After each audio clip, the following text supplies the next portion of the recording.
So one of the tricks that I use is to, because I'm using a prime lens, so I use my monopod here from Olanzi, and then I set my focus as well as my framing, because I do not have a monitor on the screen.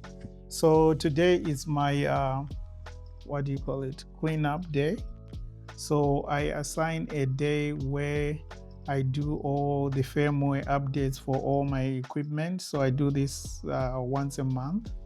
So I have a checklist of what versions I installed, whether I need to update my camera or any of my drones. So when I'm traveling, especially if you have DJI drones, sometimes it won't let you take off until you update firmware. So if you are like in the middle of nowhere and there's no internet, then you're kind of stuck. Or at least if there's ways in which you can get around, it takes a lot of time. Uh, Especially in the winter, if you are stuck with equipment that won't upload because you need internet, then probably it can ruin your shoot, or you would have people freezing while they wait for you to have a workaround. It has happened with me. I had all these executives, like I brought my drone, it wouldn't take off.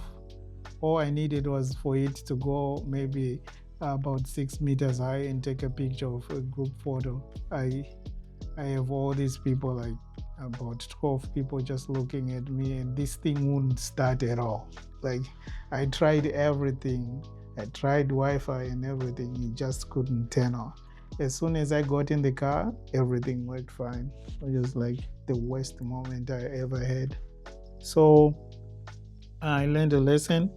Test your equipment. I had flown the drone like a day before, so I was pretty confident nothing would go wrong. And the next time that I opened it and everything, yeah.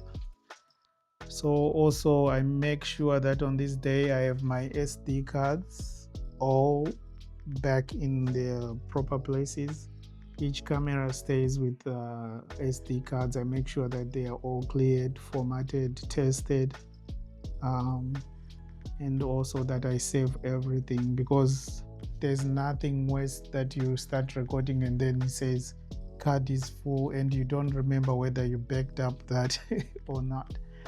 The worst feeling as a photographer. Um, some cameras, they're getting easier, especially the DJI ecosystem. It comes with and like you can do it on the app. So the app will tell you that, oh, there's a new version, then you just update it. So I don't worry about those. But my Canon 1DX or my Sony cameras, usually you have to watch out for those. The Sony ecosystem is getting better with their app as well. It will tell you newer versions of the software. So I do that for my monitors. I do that for my software as well. I just pick a day where I know for, because updating firmware can take you hours. It's not an easy task, especially if you have to know the proper one. You have to read through what the forums are saying, because you don't want to like have your main camera stuck on you and then you have to send it back. So it actually is one of the things that are often overlooked, especially updating your firmware. And as part of, whenever we, as photographers as well as videographers, it's something that we do not charge anyone for, the extra work that goes behind the scenes, for you to prepare your camera to be able to do the job that you need to. So whenever you are pricing, those are some of the things you consider, like, oh, I spent 8 hours updating all my gear. How do I get paid for it? So it's not being greedy, because that fact that you have the up-to-date software, you are bringing value to your client as well, that they have like the most updated. If they just want files, they have the most updated. Like there is, some people prefer earlier versions, but I think that it's one of those things that you're like, oh, I'm making a loss, what's going on? Because you spend 8 hours of your day updating software instead of being out in the field. So you need to account for that as well. Anyway, this is my quick run, and actually a quick rundown of just spare some time to update your software, your gear. Be aware of software that can actually ground your equipment. Those are a bit sneaky. They come in like so hard and fast, especially if your camera recognizes that there's software that needs to be updated and it won't do anything for you. So it's kind of crazy that way. Is the same as your laptop. I know that Windows has a crippling effect. They sort of start shutting down certain things, that sometimes the mouse is not moving the way they want to, or your sound just cuts off until you update something. They start crippling your laptop until you have to update it. So you might see some drivers not working and slowly but surely, like, it's completely unusable.